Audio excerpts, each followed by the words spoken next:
Well, howdy there, Internet people. It's Bo again. You know, when I decide I'm going to make a video, when I decide what I want to talk about, I just go about the course of my day, and something will give me the right way to talk about it. I'll see something.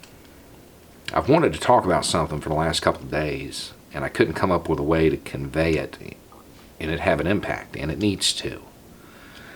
Tonight, my son was playing with this guy in Thomas the Train.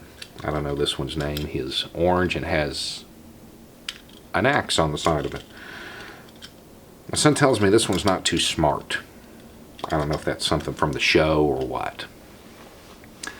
But either way, because of that, we're going to talk about the happiest prisoner, a guy named Joe. This happened back in the 30s. Joe wasn't a bright guy. He had an IQ of about 45. You can imagine what life was like for him in the 30s with an IQ of 45. He's picked on, beat all the time. So one day he's had enough, and he hops in a boxcar, takes off. Then on August 26, 1936, he gets arrested in Cheyenne, Wyoming for vagrancy. And the Sheriff Carroll, I believe, "Where are you coming from? Where you been?" "Oh, you came through Pueblo. Some bad stuff just happened in Pueblo. A couple girls got attacked. One of them didn't make it." Joe confesses. So the sheriff rings up the chief of police in Pueblo. Chief's a little confused. We already got our guy. We arrested him. His name's Frank. Joe remembers being with Frank. They ship him back, ship him to Pueblo. Frank had confessed. He doesn't know Joe. Never seen him before. So Pueblo cops start talking to Joe, and he confesses again. But he keeps getting the details wrong. At first, he said it was done with a club, which is what the cops thought. Then it turns out it was an axe, and once the cops found that out, suddenly Joe remembered. This is common during rough interrogations.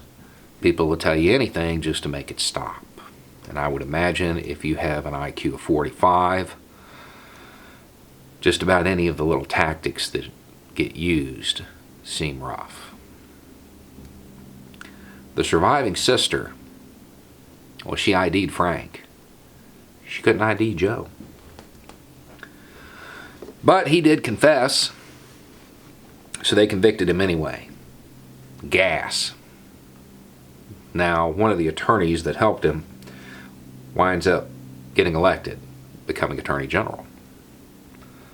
He tries to help, but his appeals are out. Gets him a couple stays, but no pardon. He asked for ice cream for his last meal. The warden, a guy named Roy Best, he said that the day of, Joe didn't know what was going on. He just sat in a cell playing with a toy train the warden had given him. The warden tried to tell him. Joe said, no, Joe's not going to die. The warden walked him into the chamber, and Joe got nervous for a second, but the warden held his hand, said it'll be okay, because the warden knew he was innocent too.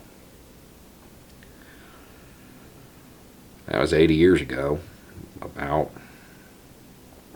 His name was Joe Arity, known as the happiest prisoner on death row.